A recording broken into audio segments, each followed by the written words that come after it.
Finally আমরা কিন্তু চর কুকরিমুগিতে চলে আসছি। আপনারা যা দেখতে পাচ্ছেন আমার পিছনে তাঁবুটাও সেট করে ফেলেছি। তাঁবু সেট করা কিন্তু বিষয় না। আমরা প্রায় ৫-১০ মিনিটের মধ্যে সেট করে ফেলেছি। তাছাড়া আমাদের সাথে অনেক গিয়ার আছে দেখতেই পাচ্ছেন ইতিমধ্যে।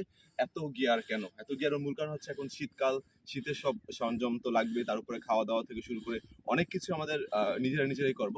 তো সবকিছু মিলে চর কুকরিমুগিতে আসা সত্যি বলতে এখন সার্থক মনে হচ্ছে। দিনের আলোতে আমাদের সকল ক্যাম্প সাইটটা আমরা রেডি করতে পারছি। আর এখানে আসার জন্য অনেক প্যারা নিতে হয়েছে, কোনো বিষয় না। নারকেল বাগানের আগে কিন্তু আমরা একটা ম্যানগ্রোভ বনও ক্রস করে এসেছি। তবে এই জায়গাটা পুরোপুরি সেফ। এর মূল কারণ হচ্ছে এখানে স্থানীয় মানুষদের আচার ব্যবহার সত্যি বলতে অসাধারণ। আপনারা চাইলে কিন্তু যে কোনো জায়গায় এখানে আপনারা ক্যাম্পিং করতে পারেন। তবে ক্যাম্পিং করার জন্য কিছু জিনিস আপনাকে একটু মাথায় রাখতে হবে।